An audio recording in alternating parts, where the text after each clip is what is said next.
خبر شامل کرتے ہیں بیورو چیف ملک ندیم کی رپورٹ کے مطابق Pakistan Tehreek Insaf P T I کی رہنما ڈاکٹر یاسمین راشد کو بدھ کے روز ایک اور مبینہ آڈیو لیک میں سنا جا سکتا ہے کہ جس میں مبینہ طور پر صدر ڈاکٹر عارف الوی سے مداخلت کی درخواست کی گئی تھی، کیونکہ لاہور میں عمران خان کی زمان پارک رہائش گاہ پر پولیس آپریشن کے دوران صورتحال مزید بگڑ گئی تھی۔ حالات بہت خراب ہیں، ہمارے کارکنوں نے پیٹرول بم پھینکنے اور آگ لگانے کا سہارا لیا ہے، براہ کرم خان کو اس کی وضاحت کریں ورنہ لوگ اور پولیس والے مارے جائیں گے۔ یاسمین کو یہ کہتے ہوئے سنا جا سکتا ہے۔ صدر نے پی ٹی آئی رہنما کو جواب دیتے ہوئے کہا ہے کہ وہ اس معاملے کو دیکھیں گے۔ ان کا کہنا تھا کہ اسد عمر سے بات ہو چکی ہے۔ یاسمین نے مبینہ طور پر کہا ہے کہ اگر حالات مزید خراب ہوتے رہے تو انتخابات ملتوی ہو سکتے ہیں، جو پارٹی قیادت کے لیے ناقابل قبول ہے۔ بیورو چیف ملک ندیم کی رپورٹ کے مطابق پولیس افسران 6 اپریل 2022 کو اسلام آباد پاکستان میں سپریم کورٹ آف پاکستان کی عمارت سے گزر رہے ہیں۔ Sindh high court S H C کے چیف جسٹس احمد علی شیخ نے ایڈیشنل ججز کی تقرری کے لیے ایک خاتون سمیت 9 ناموں کی سفارش کی ہے۔ چیف جسٹس آف پاکستان سی جے پی عمر عطا بندیال نے جوڈیشل کمیشن آف پاکستان جے سی پی کا اجلاس 16 مارچ کو طلب کر لیا ہے، جس میں سندھ ہائی کورٹ کے ایڈیشنل ججز کی تقرری کے لیے 9 نامزد افراد پر غور کیا جائے گا۔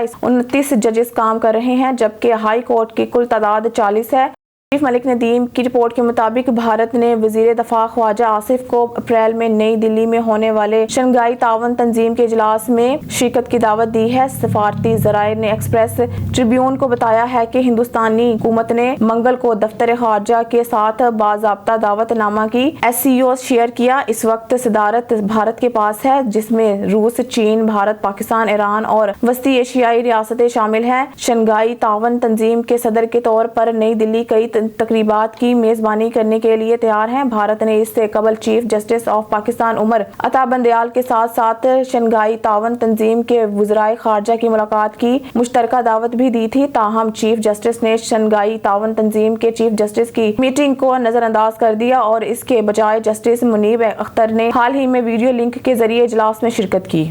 بیورو چیف ملک ندیم کی رپورٹ کے مطابق پاکستان مسلم لیگ نواز PMLN کے رہنما اور سابق وزیر اعظم شاہد خاقان عباسی نے منگل کے روز کہا ہے کہ اگر کوئی توشہ خانہ غیر اخلاقی طور پر تحفہ ملا تو کارروائی ہونی چاہیے۔ احتساب عدالت کے باہر میڈیا سے گفتگو کرتے ہوئے عباسی نے اعتراف کیا کہ ان کا نام توشہ خانہ تحفہ وصول کرنے والوں کی فہرست میں آیا ہے۔ انہوں نے واضح کیا ہے کہ اگر بیرون ملک سے کوئی تحفہ آتا ہے تو اسے توشہ خانہ میں جمع کروایا جاتا ہے۔ انہوں نے مزید کہا کہ توشہ خانہ تحفے کی قیمت تعین کرتا ہے اور تحفہ وصول کرنے کے لیے رقم ادا کرنی پڑتی ہے۔ عباسی نے کہا ہے کہ برسوں سے لوگ احتساب عدالتوں میں جا رہے ہیں لیکن فیصلے نہیں ہو رہے ہیں۔